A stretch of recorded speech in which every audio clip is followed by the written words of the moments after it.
Good luck finding your way back. My daughter and her husband laughed, abandoning me on a desert road in Egypt. I watched them drive away.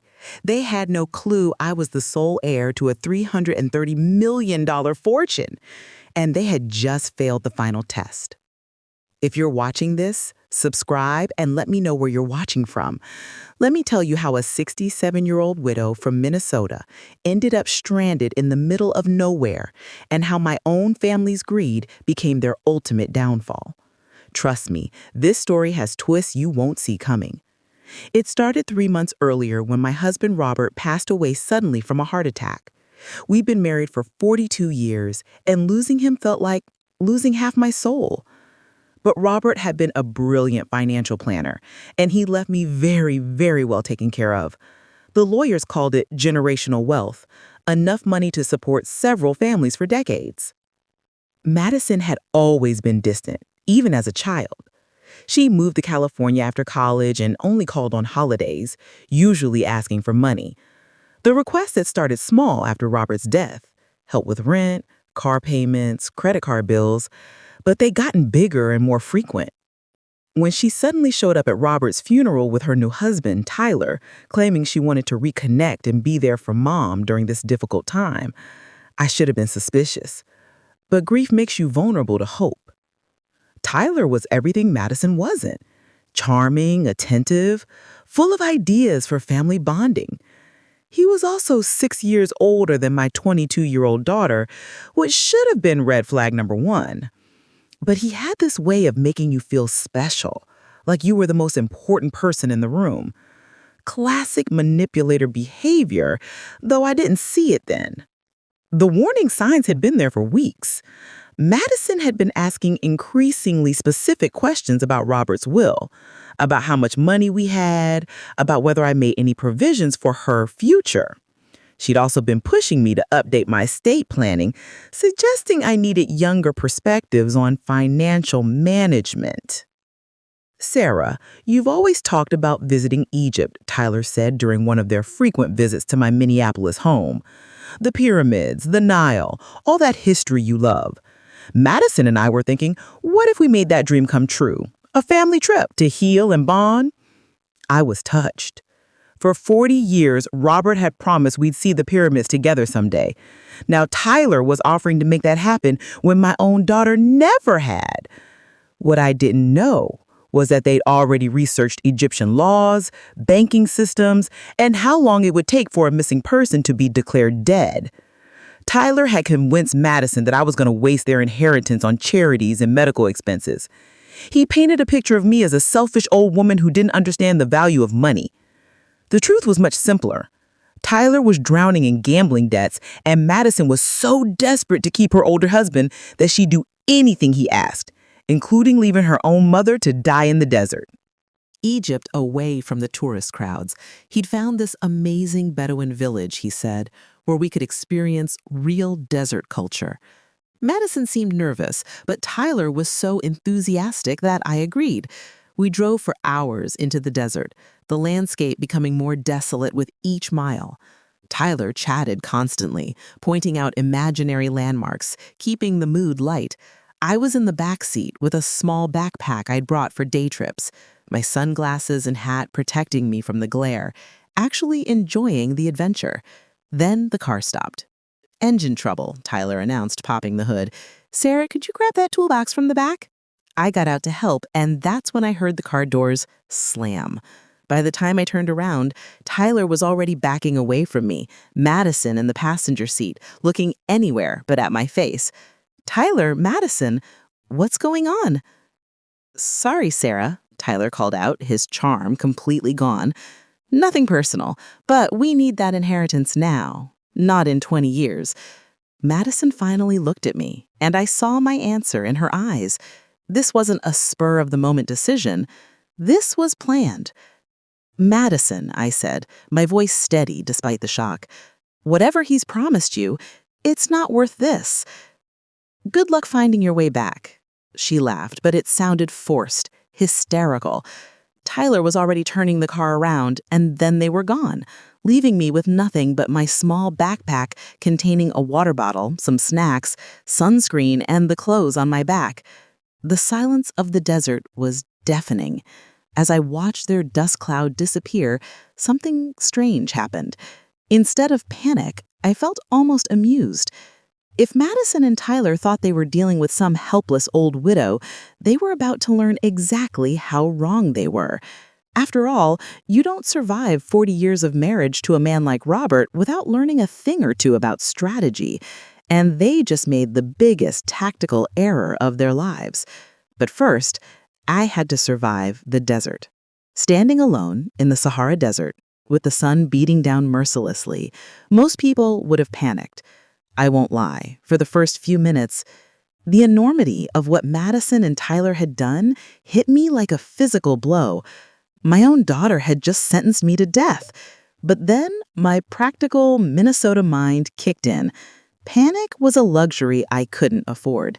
I had water for maybe 12 hours, some crackers and sunscreen in my pack. The nearest civilization could be anywhere from 10 to 100 miles away. Time to prioritize. I looked around, taking inventory of my situation. The road we'd been traveling was barely a road at all, more like tire tracks in the sand that could disappear in the next windstorm. The landscape was harsh and unforgiving, but it wasn't completely barren. I could see some scraggly vegetation in the distance, which meant water sources might exist. My late husband, Robert, used to say that intelligence is knowing what you don't know.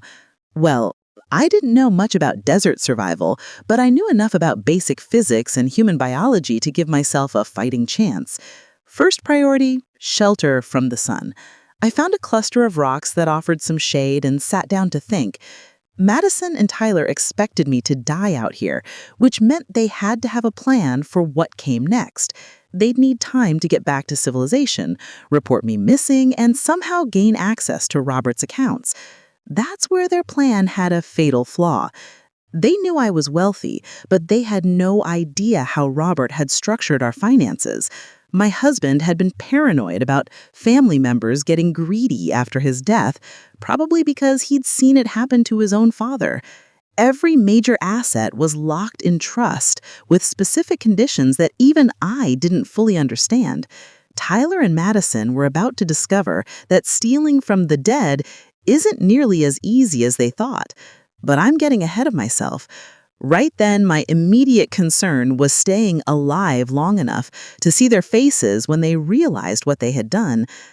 As the afternoon wore on, I rationed my water carefully and tried to remember everything I'd ever read about desert survival. The temperature would drop dramatically at night. That could work in my favor. I needed to conserve energy during the day and travel at night when it was cooler. When the sun began to set, painting the desert in impossible shades of orange and red, I started walking. I followed the faint tire tracks, hoping they'd lead me somewhere, anywhere, with people.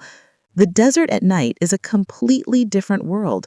The silence is absolute, except for the occasional sound of wind across sand.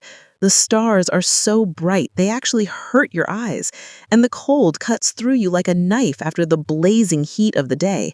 I walked for hours, stopping frequently to rest and check my direction by the North Star. Thank God my father had taught me basic navigation when I was young. My feet were blistering in my tourist sandals, and my water was running low, but I kept moving. Just as dawn was breaking, when I was starting to wonder if I'd made a terrible mistake by leaving my small shelter, I saw something in the distance. Buildings. Old, crumbling, probably abandoned, but definitely man-made. It turned out to be a small Bedouin settlement that had been deserted for years. Most of the structures were falling apart, but there were still some intact walls and, miracle of miracles, an old well in the center of the village. I'd never been so happy to see dirty water in my life. The well still had water, though it was brackish and tasted like minerals. I drank carefully, knowing that too much too fast could make me sick. Then I found the most sheltered building and collapsed into exhausted sleep.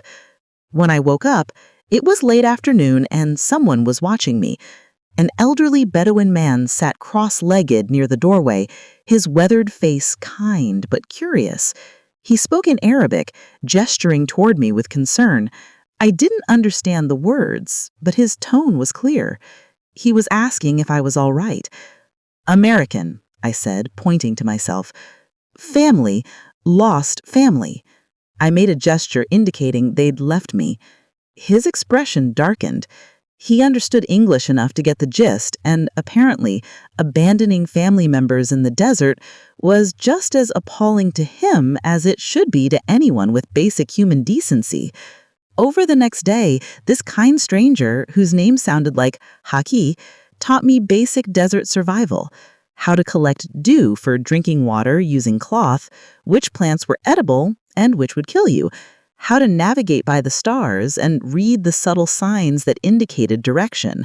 He also gave me something I hadn't expected: confirmation that I was tougher than I'd ever imagined. At 67, I was learning skills that most people would consider impossible at my age. On the second morning, Haki gestured toward the horizon and said something in Arabic, then pointed to himself and then to me. He was offering to guide me back to civilization. But as we prepared to leave the abandoned village, I made a decision that surprised even me. I asked him to wait while I did something important. Using a piece of charcoal from an old fire pit, I wrote a message on the wall of the most prominent building. "Madison and Tyler left me here to die on October 18th, 2024. If you find this and I don't survive, they murdered me for my inheritance. Sarah Catherine Walsh." Then I wrote it again in larger letters on a flat rock near the well. Call it insurance, call it evidence, but mostly call it the first step in what was going to be the most satisfying revenge of my life. As Hakeem and I set off across the desert toward the main road, I found myself almost looking forward to what came next. Madison and Tyler thought they had eliminated the only obstacle to their fortune. They had no idea they just awakened something far more dangerous than a helpless old widow. They'd awakened a woman with nothing left to lose and everything to prove. The truck that finally stopped for Hakeem and me was driven by a European archaeologist named Dr. Andreas Meyer, who took one look at my condition and immediately radioed for medical assistance. 2 days in the desert had left me dehydrated, sunburned, and looking like I'd been through hell, which frankly I had. "My God, what happened to you?" Dr. Meyer asked as he helped me into his air-conditioned vehicle. The relief of cool air was so overwhelming, I nearly cried.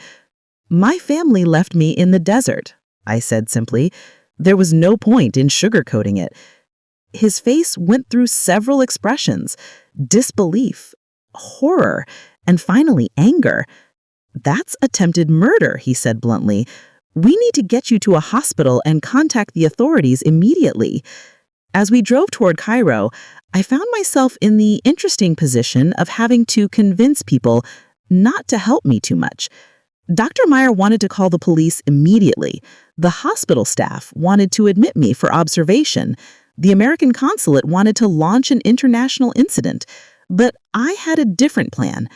"I appreciate everyone's concern," I told the consulate official, an earnest young man named David Patterson who looked like he'd never dealt with anything more serious than a lost passport. "But I need to handle this my own way. Mrs. Walsh, your daughter and son-in-law abandoned you in the desert. This is a serious crime. Oh, I'm very aware of what they did, and they're going to pay for it, but not the way you think." What I didn't tell David was that I'd already made several phone calls from the hospital. The first was to my attorney in Minneapolis, James Morrison, who nearly had a heart attack when he heard my voice.